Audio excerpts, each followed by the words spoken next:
Level 1. Ghost. The call comes at 3:47 a.m.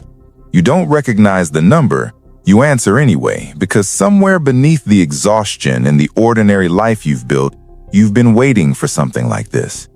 A voice tells you to be at a parking structure in Tyson's Corner by 6. No name, no explanation. Park on level 4, leave your phone in the car.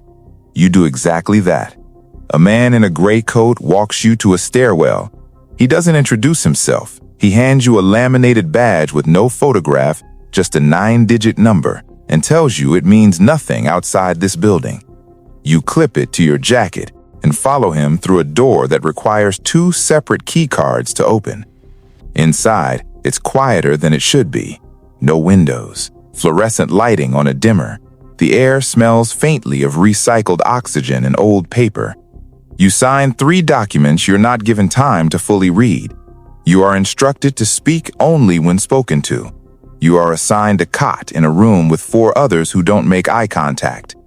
You are level 1. You don't know where you are. You know it isn't a place that appears on any internal directory. You don't know what this facility does. You're here because someone decided you were useful, and right now, useful means compliant.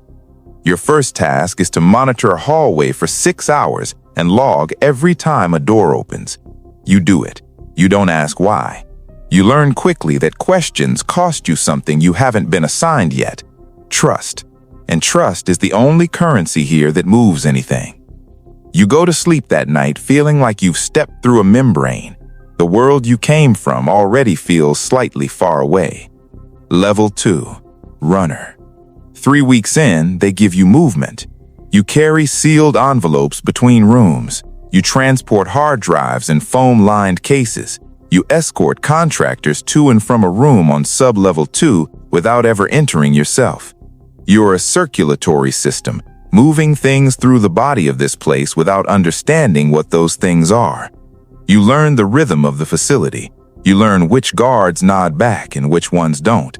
You learn that the man in the corner office with the tan line from a watch he no longer wears is named Hargrove, and that everyone defers to him in a particular way, not with eye contact, but with body positioning, the way you'd orient yourself toward a fire. One afternoon, a senior analyst stops you in the corridor. She says your name, not your number, your name. You didn't know she knew it. She tells you that someone in your cohort has been making small errors, logging the wrong timestamps, not dramatically wrong, just slightly wrong. She tells you this without accusation, without warmth. She tells you it as a warning or a test. You tighten everything. Your logs are perfect from that day forward, time to the second. You start arriving 4 minutes early to every shift. They notice. They don't say so, but they notice. You're assigned a key card that opens 2 additional doors. The weight of it is identical to the old one. That's what promotion feels like here. The same object, more access. Level 3. Cleared Operative. You are now read into the purpose of this facility. It's presented in a 60-page document and a 2-hour briefing in a room with no recording equipment. The woman running the briefing doesn't use the word detainee once. She uses subject. She uses asset evaluation. She uses language that has been carefully constructed to make a thing sound like a different thing, and you absorb it the way you've absorbed everything here, without reaction. You believe you are fine with this. You've been here long enough that fine is what you call the feeling of not reacting. The facility holds individuals extracted from operational theaters. Your job expands. You begin coordinating schedules, managing movement of subjects through the intake process. You have access to the medical bay corridor. You carry a radio. There's a moment, once, when you pass a room and hear a sound you don't contextualize immediately. Then you do. You keep walking. You note the time in your log, 14:22. You do not write down what you heard. That night, you tell yourself a version of this that you can sleep inside. You think this is necessary. You think someone has to be here. You think I was chosen because I can handle it. All 3 things are true. None of them are the real reason you stay. Level 4. Tactical Facilitator. You are now responsible for 3 junior-level personnel. They watch you the way you once watched Hargrove. You understand now what that positioning meant. It meant you were the closest thing to a fixed point in a room where everything could move. You begin attending operational briefings. You sit in a room with 6 other people and discuss extraction timelines, psychological conditioning protocols, and information yield assessments. You speak when you have something worth saying. You have developed a voice in here, flat, specific, load-bearing. You are issued a sidearm for the first time. You carry it for 2 weeks before you stop being aware of its weight. Your outside life has contracted. Your last call to your sister was 11 days ago. She said you sounded different. You said you were tired. That was easier than accurate. Inside the facility, you are becoming fluent in a second language, not words, but behavior. You read rooms. You notice when a subject's affect shifts by degree. You notice when a colleague's posture changes walking out of Hargrove's office. You notice everything, and you record very little of it. This is where the real work lives, in what is seen and not said. The thing you told yourself 3 months ago, that you would draw a line somewhere, you no longer think about that line. You still know where it was, you just don't look at it anymore. Level 5. Section Coordinator. The facility now has a name for what you do. Not a title printed anywhere, not a box on an org chart that reaches the surface. A name that the 7 people in your operational chain use when referring to your function. The anchor. You hold the section together. You know every subject by intake number and by pattern, sleep disruption, intake weight, responsiveness timelines. You know every operative under your oversight by their pressure points. 2 analysts have burned out in the last 4 months. You personally wrote the exit assessments. Neither of them is going to talk. You made sure of that. Not through threat, but through something more durable. You made them feel that what they'd been part of was defensible. You gave them the language to live in. That is power. Not the sidearm, not the key card. The ability to restructure how someone experiences what they've done. You spend a Saturday alone in a hotel room 90 minutes from the site.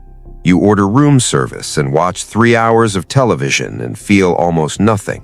Not numb exactly, more like the signal has been tuned to a frequency that ordinary life no longer transmits on. You head back in on Sunday. It feels more like home than the hotel. Level 6, Operations Director. Hargrove is transferred. Before he leaves, he shakes your hand. You understand that this is a ceremony. The position doesn't come with a memo. It comes with a handshake from the person you replaced and the quiet acknowledgement of 11 other people who will now route decisions through you. Your section processes 4 subjects concurrently. You approve all intake protocols. You sign off on yield reports that go to a man in Langley you have never met in person, transmitted through a secure channel using a cipher that rotates every 72 hours. Your decisions now have weight measured in months. An assessment you approve this week will determine the trajectory of a subject's next quarter. You are the source of structure in a structureless place. You stop sleeping more than 5 hours on most nights, not from guilt, from logistics. The math of what this place does runs through your head on a loop. Necessity, necessity, necessity. You've said the word so many times, it has become structural, a load-bearing wall inside you that you cannot afford to remove. You have not spoken to your sister in 6 weeks. You do not call. Level 7, Strategic Architect. You now advise 2 other facilities you have never visited. Your communications go through 3 relays and 2 cutouts. You have a designated alias that even the people you advise don't know belongs to a face. You are a voice. You are a pattern of decisions that shapes behavior across a distributed system. There are 14 people whose careers, operational futures, and in some cases freedoms are contingent on your continued confidence in them. You hold this the way you hold everything now, with precision, not feeling. You visit the original facility once, 6 months after stepping into this role. The hallway where you once logged door openings is the same. The fluorescent lights are the same. A level 1 operative nods at you without knowing who you are. You look at him for a moment longer than necessary. You remember being him. The feeling isn't nostalgia. It's something closer to recognition across a very long distance. The facility runs without you now, the way an organ runs without the brain attending to it consciously. You built the protocols. The protocols run themselves. This is what they mean by systemic control. You don't have to be there. You are already there, distributed through every decision that references your doctrine. You drive home in a car with government plates through a city that doesn't know this building exists. You eat dinner alone. It is a very good dinner. You taste very little of it. Level 8. The unseen. No one calls you by a name anymore, not even a number. You exist as a set of authorizations, a signature on documents that travel deeper into the system than you can track. The machinery you designed is now larger than your ability to oversee it. Somewhere, your protocols are being applied by people who never learned your face. This is exactly what you intended. You sit in a house in Northern Virginia. You wake at 5 a.m. from habit, not obligation. You are no longer required anywhere. The system requires your architecture. Your judgment has been crystallized into procedure. Procedure doesn't need your presence. Procedure runs. You think about the man you were when you answered a phone at 3:47 a.m. and drove to a parking structure. You think about the line you thought you'd draw. You think about your sister, who stopped calling 2 years ago, who told you in her last message that she felt like she was leaving a voicemail for someone who had already moved. She wasn't wrong. You think about the sound you heard in that hallway years ago, the one you logged at 14:22 and never described. You don't think about it with remorse. You think about it with the clarity of a man who understands exactly what he chose and exactly what it cost, and who made that trade consciously, every step, every level, every door.